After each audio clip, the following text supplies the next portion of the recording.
आज एक बार फिर वन मंत्री और ऐरोली के विधायक गणेश नाइक का जनता दरबार लगा।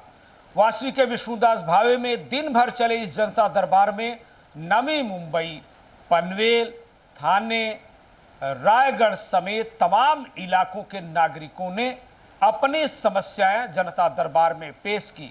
इनमें सिडको, नवी मुंबई पुलिस, महानगर पालिका, MIDC और उद्योग क्षेत्र से तमाम समस्याएं और लिखित शिकायतें शामिल थी। तमाम नागरिक समस्याओं को लेकर भी यहां अधिकारियों के साथ सीधे वन मंत्री गणेश नाइक ने चर्चा की। लोगों के सामने सीधे उन मुद्दों पर चर्चा करते हुए समाधान पर जोर दिया। इस बीच नवी मुंबई के तमाम नगर सेवकों ने भी अपने अपने इलाके की समस्याओं का लिखित निवेदन दिया। नागरिकों के साथ वन मंत्री गणेश नाइक ने सीधे संवाद साधा, अधिकारियों से उनकी शिकायतों पर सीधा जवाब मांगा और उसके निराकरण पर जोर दिया। वन मंत्री गणेश नाइक ने मानसून से पहले नवी मुंबई महानगर पालिका की तैयारियों पर भी चर्चा की। इसके साथ साथ नवी मुंबई में कानून व्यवस्था और कई ज्वलंत मुद्दों पर भी उन्होंने बातचीत की। इसके साथ साथ ही MIDC और मानसून के दौरान होने वाली आरोग्य समस्याओं को लेकर, मेडिकल फैसिलिटी को लेकर भी तमाम मुद्दे वहां पर रखे गए सामने, जिस पर वन मंत्री गणेश नाइक ने बहुत ही विस्तार से बातचीत करते हुए, चर्चा करते हुए महानगर पालिका, सिडको, पुलिस और डिजास्टर मैनेजमेंट अधिकारियों को जरूरी निर्देश दिए। वन मंत्री गणेश नाइक ने साफ तौर पर कहा कि जनता दरबार में जो भी शिकायतें आती हैं उनका समाधान होना जरूरी है और इसीलिए सीधे अधिकारियों को ही इस जनता दरबार में उपस्थित रहने का निर्देश दिया जाता है। जो उपस्थित नहीं रहते हैं उन्हें टेलीफोनिक संदेश देकर उन पर्टिकुलर मुद्दों और शिकायतों पर कार्रवाई के लिए आग्रह किया जाता है। वन मंत्री गणेश नाइक ने कई अहम विषयों पर, जैसे MSCB पर, पानी आपूर्ति पर, MIDC की तमाम समस्याओं पर, सिडको की भूमिका पर, बेस्ट कर्मचारियों के प्रश्नों पर और उसके साथ साथ आरोग्य संबंधी इंतजामों पर, मानसून की समस्याओं को लेकर 31 मई तक जो गटर नाले साफ करने की जो तारीख दी गई थी, इन सारी व्यवस्थाओं पर, सारे इंतजामों पर भी उन्होंने विस्तार से बातचीत की, अधिकारियों से उसका जायजा लिया और जो काम बाकी रह गए हैं, चाहे आरोग्य समस्या की बात हो, उसके लिए जरूरी मेडिकल फैसिलिटी इंतजाम करने की बात हो, या नागरिक समस्याओं की बात हो, या अतिक्रमण, सिडको या महानगर पालिका से संबंधित या गांवठानों से संबंधित कोई प्रश्न, उन सभी प्रश्नों पर वन मंत्री और ऐरोली के विधायक गणेश नाइक ने बहुत ही गंभीरता के साथ चिंतन किया, अधिकारियों को जरूरी निर्देश दिए और उन समस्याओं, शिकायतों के समाधान को शीघ्र पूरा करने और उसके निराकरण करने पर जोर दिया। इस जनता दरबार के समापन के बाद मीडिया के सवालों का जवाब देते हुए वन मंत्री ने क्या कुछ कहा वह भी सुन लीजिए। जनता दरबार हा फार आनंदासाठी नाही घेत मी। समाजाच्या विविध स्तरामध्ये अतिशय दुःख आहे, यातना आहेत आणि त्या यातनांना थोडीशी मोकळी करण्यासाठी ह्या जनता दरबाराची उभारणी आहे। मी नेहमीच म्हणतो की ज्या दिवशी जनता दरबारमध्ये कोणी येणार नाही त्या दिवशी माझ्यासाठी आनंदाचा दिवस असतो। पण मी नेहमीच सांगतो की दरबार एकदा सुरू झाला तर उद्याला तो 12 तास असो ना 15 तास असो, तो शेवटच्या माणसाला भेटल्याशिवाय आणि ते पण खुशीनं, त्रागा मनामध्ये असतात, ते प्रत्येक बाबाशी की दरदरच्या ठोकरा लोकांनी खाल्लेल्या असतात आणि म्हणून इथे आल्यानंतर ते पॅनिक असतात। त्यांना आवरता आवरता मला मुश्किल होतं, कधी कधी कोणाच्या डोळ्यातून अश्रू येतात, कोणी क्रोधित झालेला असतो, परंतु त्या भावना त्यांच्या काही चुकीच्या आहेत असं मी म्हणणार नाही। बारकाने बघितलं, हे जवळजवळ 80% मॅनमेड प्रॉब्लेम आहेत, मानवाने निर्माण केलेले हे सगळी समस्या आहे। 20% प्रॉब्लेम हे साधारण नॅचरली असतील।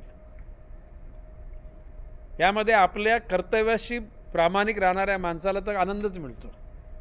आता मी सकाळी 11 वाजता आलो, आपण पण हात साक्षीदार। माझं म्हणणं हे जर 12 वाजेपर्यंत चाललं नाही, 1 वाजेपर्यंत चाललं तर मला प्रॉब्लेम फक्त महापालिकेच्या आणि अन्य शासकीय अधिकाऱ्यांची कुचंबना होते। मी बसू शकतो, आता म्हणजे आपल्यासाठी जेवणाचा बंदोबस्त केला होता ना, दुपारी होता ना. तर माझी एकच अपेक्षा आहे की सगळे ड्युटीवर असणारे पोलीस अधिकारी, महापालिका, सिडको, त्याच्यानंतर विविध सगळे, आता काही लोकांना रोलच नाही आहे, मेरा नंबर कब लगेगा अशी त्याची परिस्थिती असते. आणि मला खरं म्हणजे वाईट वाटतं, ते लोक येतात, त्यांचा काम धंदा काय नसतो. माझी एकच इच्छा आहे, विनंती सगळ्या म्हणजे अधिकारी वर्ग चांगल्या प्रकारचे काम करायला लागलेला. पूर्वी जो लिथार्जिकपणा होता तो सुधरत चाललेला आहे. आता काही प्रमाणामध्ये प्रत्येक खात्यामध्ये नालायकपणा आहे. आणि मी राज्यकर्ते, राजकारणीसुद्धा नालायकच आहेत ना. सगळे राजकारणी काय म्हणजे शुद्ध काय म्हणजे दुधासारखे नाहीत. आणि अशा परिस्थितीमध्ये प्रत्येकाला जाणीव व्हायला पाहिजे की जीवन जगताना आपण दुसऱ्याला आनंद देण्यासाठी जगलं पाहिजे. त्याच्यामध्ये फार सुखाचा मार्ग सापडतो. आणि I am searching it, not I am getting it. शोध नाही घेत, मला त्याचा आनंद मिळतो आणि मी करतो. आता खरं म्हणजे मागच्या काळामध्ये जनता दरबार रद्द झाला होता. आता आज किती टोकन आले मला नाही माहिती, 380 टोकन आले. परंतु लोक मला 1,500च्या पेक्षा जास्त, कारण काही समूहामध्ये लोक आले ना. खरं म्हणजे एक ना एक दिवस असा यावा की गणेश नाईक जनता दरबारात आलेला आहे आणि कोणीच तिकडे फिरकला नाही. मग त्या दिवशी जैन जय महाराष्ट्र करून टाकू आपण. नाही, दुसऱ्याच्या जीवनातले दुःख कमी करण्याचं तुम्हाला जर भाग्य लाभलं ना, तर तुम्ही स्वतः पुण्यवान तुम्ही असाल. ते सगळ्यांच्या नशिबात नाही भागत. काही लोकांना प्रत्येक गोष्टीमध्ये निगेटिव्ह वार्ता करण्याची सवय असते.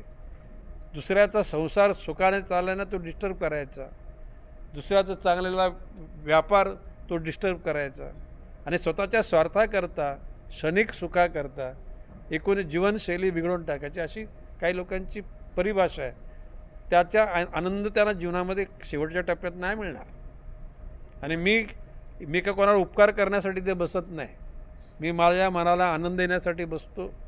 त्याच्यातून मला म्हणजे याचा तर लोकांची दुःख निर्माण व्हावीत आणि आपल्याला आनंद मिळावी माझी इच्छा नाही. लोकांची दुःख दूर व्हावीत आणि लोकांना समाधान मिळावं आणि तृप्तीनं लोकांनी जगावं. पेशन्स. आता तुम्ही तर काही लोकांनी सांगितलं की असा प्रकार घडला आणि त्या स्ट्रेसमध्ये माझ्या नवऱ्याला मृत्यू आला. हे ऐकताना दुःख वाटतं. घटना घडतात. आणि म्हणून लक्षात राहा की मी आता या सगळ्या अधिकारी वर्गाला निश्चितपणे कौतुकाने त्यांच्याकडे बघतो. शेवटी जीवनामध्ये प्रत्येकाच्या हातून चुका होतात. डेलिबरेटली माणूस चुका करतो, काही अजाणतेपणे चुका करतो. परंतु चुका सुधारण्याची संधी ज्याला मिळते ना, त्या चुका सुधारल्या पाहिजेत. आपला स्वभाव सुधारला पाहिजे. हव्यासानं पैसा कमवणाऱ्या लोकांच्या आयुष्यामध्ये पैशाने सुख मिळत नसतं. काही लोक पैसा नसताना सुद्धा जीवन मस्त गुजारतात आणि काही लोकांच्याकडे पैशाचा ढीग पडलेला असतो, परंतु त्यांचा आत्मा अतृप्तच असतो. बारवी धर्माच्या 25 MLD वाढीव महापालिकेला देण्याचं कबूल झालं. त्याच्या बदल्यामध्ये 62 लोकांना कायमस्वरूपी नोकरी देण्याचे फरमान निघाले आणि येस बॉसवाल्या अधिकाऱ्यांनी त्यांना नोकऱ्यात लावून पण ठेवले. अरे, कुठल्याही प्रशासनामध्ये नोकऱ्या लागताना त्याला इंटरव्ह्यू होते, त्याचे मेडिकल होते. हे साधे नियमसुद्धा पाळले गेले नाहीत. लाज वाटली पाहिजे अशा प्रशासनाच्या. आणि म्हणून अशा येस बॉस रूपानं वावरणाऱ्या लोकांच्या विषयी मला कीव वाटते. Boss is always right subject to rules and regulation. वरिष्ठांचे अधिकार हे आदेश पाळलेच पाहिजेत, परंतु नियमामध्ये आणि कायद्यामध्ये बंदिस्त असलं पाहिजे. त्याचं भान न राहिलं आणि म्हणून या अशा गोष्टी घडलेल्या आहेत. त्यामुळे तुटवडा झाला आहे ना. किंबहुना मोरबे धरणापासून इथे आलेल्या पाईपलाईनवर मधोमध्ये काही लोकांनी चोरून पाणी घेतलेलं आहे. काही आयुक्तांनी स्वतःच्या आपण मालक आहोत या महापालिकेचे म्हणून काही वरिष्ठांचे आदेश आल्यानंतर कनेक्शन दिलेले आहेत. खरं या सगळ्या गोष्टीचा एक लेखाजोखा घेण्याची वेळ आहे. माझं म्हणणं आहे की लक्षात राखा, जरा सारासार विचार करा. जीवन बिघडलं असेल ते दुरुस्त करा. अदरवाईज तुम्हाला नो एक्सक्यूज, माफ नाही. म्हणजे माणसं माफ करतील, पण नियतीचा जो खेळ आहे तो तुम्हाला माफ नाही करणार. तुम्हाला ते भोग भोगायला लागतील. लेटेस्ट अपडेट्स और ताजा तरीन खबरों के लिए टीवी वन इंडिया लाइव को सब्सक्राइब कीजिए और नोटिफिकेशन पाने के लिए बेल आइकॉन को दबाना मत भूलिए.